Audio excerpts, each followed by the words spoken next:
જય શ્રી કૃષ્ણ, જય માતાજી, હર હર મહાદેવ.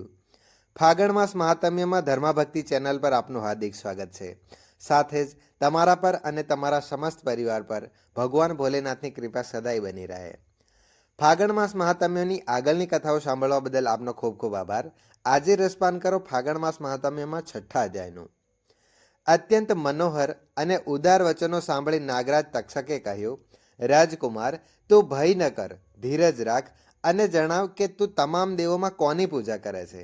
ત્યારે રાજકુમારે કહ્યું, જે સર્વ દેવોમાં મહાદેવ કહેવાય છે, જે વિશ્વત્તામાં અને ઉમાપતિ ભગવાન શિવ છે, હું તેમની પૂજા કરું છું. જે વિધાતા પણ જેઓના આધીન છે, જે કારણના પણ કારણ છે અને જે તેજમાં સર્વોત્તમ છે, તે જ ભગવાન શિવ મારા પરમ આરાધ્ય છે. જે અત્યંત નજીક રહીને પણ પાપી ચિત્તવાળા માટે અત્યંત દૂર છે, તેમની હું સતત આરાધના કરું છું. જેઓનું તેજ અસીમિત છે, જે અગ્નિ, ભૂમિ, વાયુ, જળ અને આકાશમાં વ્યાપ્ત છે, તે વિશ્વાત્મામાં ભગવાન સદાશિવ આપણા સર્વના માટે પરમ પૂજનીય છે. જે સર્વભૂતોના સાક્ષી છે, જે તમામ જીવાત્મામાં વસે છે અને જે નિરંજન પરમેશ્વર છે, જેની ઈચ્છાથી આખું બ્રહ્માંડ ચાલે છે, એ ભગવાન શિવની હું પૂજા કરું છું. રાજકુમારની વાત સાંભળીને તક્ષકનાગ રાજાનું મન આનંદિત થઈ ગયું. તેમના હૃદયમાં મહાદેવજી પ્રત્યે નવી ભક્તિભાવના જન્મી અને તેઓ આ રીતે કહેવા લાગ્યા, હે રાજકુમાર, તમારું કલ્યાણ થાવ. હું તમારા પર ખૂબ જ પ્રસન્ન છું, કારણ કે તમે બાળ અવસ્થામાં પણ સર્વોચ્ચ પરાત્પર શિવ તત્વને ઓળખી લીધું છે. જુઓ, આ રત્નલોક છે, આ મનમોહક આંખોવાળી યક્ષિણીઓ છે, આ મનોઈચ્છિત કામનાઓ પૂર્ણ કરનાર કલ્પવૃક્ષ છે અને આ અમૃત સમાન જળથી ભરેલા કૂવાઓ છે. અહીં મૃત્યુનો ભય નથી. વૃદ્ધાવસ્થા અને રોગ અહીં કોઈને પીડા આપતા નથી અને તમે અહીં જેટલો સમય ઈચ્છો તેટલો સમય રોકાઈ શકો છો અને યથાયોગ્ય સુખોનો ભોગ માણી શકો છો. નાગરાજના આવા શબ્દો સાંભળીને રાજકુમાર હાથ જોડીને વિનંતી કરવા લાગ્યા અને બોલ્યા, હે નાગરાજ, મેં સમયસર વિવાહ કરી લીધા છે. મારી પત્ની શ્રેષ્ઠ વ્રતનું પાલન કરનાર અને શિવ પૂજામાં પરાયણ છે. હું મારા માતા પિતાનો એકમાત્ર પુત્ર છું. એ બધાએ મને મૃત્યુ પામેલો માનીને આ સમયે ઘોર શોકમાં વ્યાકુળ થઈ રહ્યા છે, ગંભીર થઈ રહ્યા છે. તેથી મારું અહીં વધુ સમય રોકાવું યોગ્ય નથી. કૃપા કરીને મને મૃત્યુલોકમાં પાછા મોકલી દો. આ સાંભળીને નાગરાજ તક્ષકે કહ્યું, હે રાજકુમાર, તમે જ્યારે પણ મને યાદ કરશો ત્યારે હું તમારી સમક્ષ પ્રગટ થઈશ. આમ કહીને નાગરાજે રાજકુમારને એક સુંદર ઘોડો આપ્યો, જે ઈચ્છા અનુસાર ગતિથી દોડતો હતો. તે ઘોડો અનેક દ્વીપો, મહાસાગરો અને લોકોમાં વિના વિલંબે દોડતો હતો. ઉપરાંત તક્ષકે તેમને રત્નમય આભૂષણો, દિવ્ય વસ્ત્રો અને દિવ્ય આભૂષણો પણ ભેટમાં આપ્યા હતા. આ રીતે રાજકુમાર માટે તમામ વ્યવસ્થાઓ કર્યા પછી નાગરાજ તક્ષકે પ્રેમપૂર્વક જાવો એવું કહીને તેમને વિદાય આપી. રાજકુમાર ચંદ્રાંગન એ ઘોડા પર સવાર થઈ અને થોડીક જ વારમાં યમુનાજીના જળમાંથી બહાર આવ્યા. તે દિવ્ય ઘોડા પર બેસીને યમુનાના સુંદર તટ પર ફરવા લાગ્યા. તે જ સમયે પતિવ્રતા સીમંતિણી તેમની સખીઓ સાથે યમુનામાં સ્નાન કરવા માટે આવી હતી. શ્રીમંતિણીએ માનવી રૂપ ધારણ કરેલા રાજકુમાર ચંદ્રાંગનને ઘોડા પર સવાર અને દિવ્ય સ્વરૂપમાં તટ પર ભટકતા જોયા. તે તેમને જોઈને તેમની તરફ એકીટસે જોતી રહી. ચંદ્રાંગન પણ તેને જોઈ વિચાર કરવા લાગ્યા, મને લાગે છે કે આ શ્રીમંતિણીને મેં ક્યાંક જોઈ છે. પછી રાજકુમારે ઘોડા પરથી નીચે આવી અને નદીના કિનારે બેસી અને તે સુંદર યુવતીને બોલાવીને પૂછ્યું, તમે કોણ છો, કોની પત્ની છો અને કોની પુત્રી છો? શ્રીમંતિણી લજ્જાવશ કંઈ બોલી ન શકી. ત્યારે તેમની સખીઓએ કહ્યું, આ શ્રીમંતિણી છે, નિષદરાજ ઇન્દ્રસેનની પુત્રવધુ, યુવરાજ ચંદ્રાંગનની રાણી અને મહારાજ ચિત્રવર્માની પુત્રી છે. દુર્ભાગ્યવશ તેના પતિ આ મહાજળમાં ડૂબી ગયા છે, જેના કારણે તેને વૈધવ્યનું દુઃખ મળ્યું છે. શોકમાં તેને 3 વર્ષ વિતાવ્યા છે. આજે સોમવાર હોવાથી તે યમુનાજીમાં સ્નાન કરવા માટે આવી છે. આના સસરાનું રાજ્ય પણ શત્રુઓએ છીનવી લીધું છે. તેઓએ જબરજસ્તીથી તેના પર કબજો મેળવી લીધો છે. મહારાજ અને તેમની પત્ની કેદમાં પીડાઈ રહ્યા છે. તેમ છતાં આ નિર્મળ હૃદયવાળી અને સદાચારી રાજકુમારી દર સોમવારે ભક્તિભાવથી મહાદેવજી અને માતા પાર્વતીની પૂજા કરે છે. ઉત્તમ વ્રતનું પાલન કરતી સીમંતિણીએ પોતાની સખી દ્વારા તમામ વાતો કહી પછી રાજકુમારને પૂછ્યું, તમે કોણ છો? તમારી બાજુમાં ઊભેલા આ બંને પુરુષો કોણ છે? તમે મારા વિશે આમ સ્નેહભર્યા સ્વરે શા માટે પૂછ્યું? હે મહાબાહો, મને એવું લાગે છે કે મેં તમને ક્યાંક પહેલાં જોયા છે. તમે તો મારા સ્વજન જેવા લાગો છો. આ કહીને રાજકુમારી સીમંતિનીએ પોતાના નયનોથી અશ્રુધારા વહાવી અને ખૂબ જ રડતી રહી. પછી મૂર્છિત થઈ જમીન પર પડી ગઈ. પોતાની પ્રિયતમાના શોકનું કારણ સાંભળીને ચંદ્રાંગન પણ શોકથી વ્યાકુળ થઈ ગંભીર થઈ ગયા અને 2 ઘડી સુધી મૌન રહી ગયા. ત્યારબાદ સીમંતિની ઉઠી અને વારંવાર રાજકુમારને નિહાળવા લાગી. તેણે પૂર્વે જોવામાં આવેલા અંગચિહ્નો, અવાજ અને સ્વરૂપની પરખ કરી અને નક્કી કર્યું કે આ તો નિશ્ચિતપણે મારા પતિ જ છે, કારણ કે મારું હૃદય પ્રેમથી ગંભીર થઈને આમાં જ લીન થઈ ગયું છે.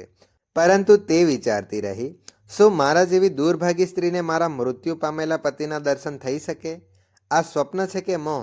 અથવા મુનિ પત્ની મૈત્રીજીએ મને કહ્યું હતું, તમે ભલે કંઈ પણ મોટી મુશ્કેલીમાં હો તો પણ આ વ્રતનું સતત પાલન કરતા રહેજો.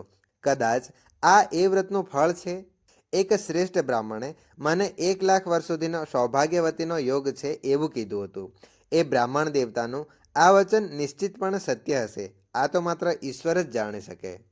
મને રોજ શુભ સંકેતો અને શુભ શુકન મળતા રહે છે. માતા પાર્વતીના સ્વામી ભગવાન શિવ જો પ્રસન્ન થાય તો શું શરીરધારી માટે કોઈ વસ્તુ દુર્લભ રહી શકે ખરી? આ રીતે વિવિધ પ્રકારના વિચારો કરીને સીમંતિનીનો સંશય દૂર થઈ ગયો.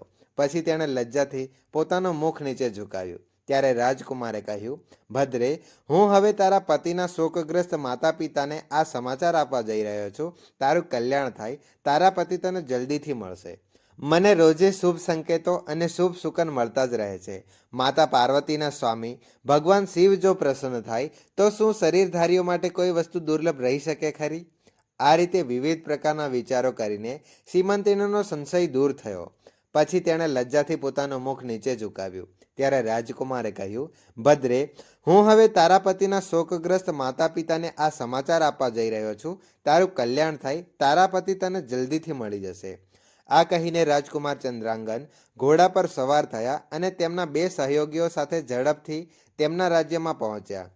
ત્યાં શહેરના બગીચા પાસે તેમણે નાગરાજના પુત્રોને રાજસિંહાસન પર બેસીને શાસન કરતા જોયા. તેમણે પોતાના સહયોગીઓને નાગરાજના પુત્રો પાસે મોકલ્યા. નાગરાજ તુરંત જ ત્યાં ગયા અને કહ્યું, તમે તરત જ મહારાજ ઇન્દ્રસેનને કારાગૃહમાંથી મુક્ત કરો અને સિંહાસન છોડો. મહારાજના પુત્ર ચંદ્રાંગન પાતાળલોકમાંથી પાછા આવી ગયા છે. તમે વિલંબ ન કરો, નહીં તો ચંદ્રાંગનના બાણો તમારા પ્રાણ હરી લેશે. તેઓ યમુના નદીના જળમાં ડૂબીને નાગરાજ તક્ષકના ગૃહમાં ગયા હતા અને ત્યાંથી તેમની સહાય મેળવીને ફરી મૃત્યુલોકમાં પાછા આવ્યા છે. નાગરાજની આ વાત સાંભળીને શત્રુઓએ પણ અતિ ઉત્તમ કહીને તેમની આજ્ઞા સ્વીકારી. તેમણે મહારાજ ઇન્દ્રસેનને તેમના ગુમ થયેલા પુત્રના પાછા આવવાના સમાચાર આપી તેમનું રાજસિંહાસન પરત આપી દીધું. મહારાજે પ્રસન્ન કર્યા, પણ શત્રુઓ ભયભીત જ રહ્યા. મારો પુત્ર આવી રહ્યો છે. આ સમાચાર સાંભળીને રાજાએ પ્રેમાશ્રુ વહાવ્યા અને આનંદમાં ડૂબી ગયા. એ જ સ્થિતિ રાણીની પણ હતી. પછી બધા નાગરિકો, વૃદ્ધો, મંત્રીમંડળ અને પુરોહિતો આગળ વધીને ચંદ્રાંગનને મળ્યા અને તેમને હૃદયથી લગાવી મહારાજ પાસે લઈ ગયા. પોતાના ભવનમાં પ્રવેશ કરીને આંખોમાં આંસુઓની ધારા વહાવતા રાજકુમારે માતા પિતાના ચરણોમાં પ્રણામ કર્યા. રાજાએ પોતાના પુત્રને ચરણોમાં પડેલા જોઈને પ્રેમથી છાતીએ લગાવીને આશીર્વાદ આપ્યા. પછી ક્રમશઃ તમામ માતાઓને પ્રણામ કરીને તેમના આશીર્વાદ મેળવી રાજકુમારે પૂર્વવાસીઓ સાથે મુલાકાત કરી અને સૌને યથાયોગ્ય સન્માન આપ્યું. પછી સૌ સાથે રાજસભામાં બેઠા અને રાજકુમારે પોતાના પિતાને સમગ્ર વાર્તા કહી અને નાગરાજ તક્ષક સાથે થયેલી મિત્રતા વિશે પણ જાણકારી આપી. રાજકુમારના આ શ્રેષ્ઠ ચરિત્રને જોઈ અને સાંભળી મહારાજ ઇન્દ્રસેન આનંદથી અભિભૂત થઈ ગયા. તેમણે મનમાં વિચાર્યું, મારી પુત્રવધૂએ ભગવાન મહેશ્વરની આરાધના કરીને જ આ અદ્ભુત સૌભાગ્ય પ્રાપ્ત કર્યું છે. નિષદ રાજે આ મંગલમય સંદેશા દૂત દ્વારા મહારાજ ચિત્રવર્માને પણ સંભળાવ્યો. આ અમૃતમય સમાચાર સાંભળીને મહારાજ ચિત્રવર્માએ આનંદથી અભિભૂત થઈ ગયા અને તરત જ દૂતને ઘણું ધનદાન આપી દીધું. પછી પોતાની પુત્રી શ્રીમંતિનીને બોલાવીને તેના વિધવાપણાના તમામ ચિહ્નો દૂર કરાવી દીધા અને વિવિધ આભૂષણોથી સજાવી દીધી. આ પછી સમગ્ર રાજ્યના ગામડાઓ અને નગરોમાં ભવ્ય ઉત્સવ મનાવવામાં આવ્યો.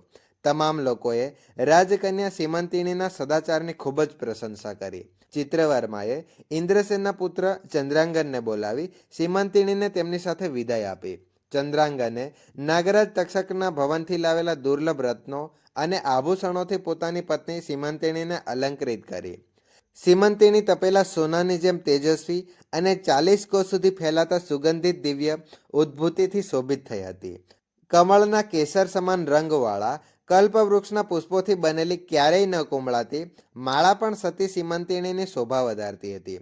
આ રીતે શુભ મુહૂર્તમાં પોતાની પત્ની સાથે સસરાની આજ્ઞાથી ચંદ્રાંગન પુનઃ પોતાના રાજ્યમાં આવ્યા. મહારાજ ઇન્દ્રસેને પણ પોતાના પુત્રને રાજસિંહાસન પર બેસાડ્યો અને તપ દ્વારા ભગવાન શિવની આરાધના કરી અને યોગીઓને મળતી ઉત્તમ મુક્તિ પ્રાપ્ત કરી. શ્રીમંતિણી રોજ ભગવાન મહાદેવની ઉપાસના કરતી અને પોતાના પતિ સાથે સુખપૂર્વક જીવન વિતાવતી. તેણે સોમવાર વ્રતના પ્રભાવથી ગુમાવેલું સૌભાગ્ય ફરીથી પ્રાપ્ત કર્યું. આજનો અધ્યાય અહીંયા જ સમાપ્ત થાય છે. જય ભોલેનાથ, જય માતાજી, જય શ્રી કૃષ્ણ, ઓમ નમઃ શિવાય. જો આ કથા અધ્યાય તમને પસંદ આવ્યો હોય તો આ અમારી યુટ્યુબ ચેનલ ધર્માભક્તિને સબસ્ક્રાઇબ કરી બેલ આઇકનને જરૂર પ્રેસ કરી દેજો, જેથી આવનાર તમામ કથા અધ્યાયની નોટિફિકેશન તમને તરત જ મળી રહે. ધન્યવાદ.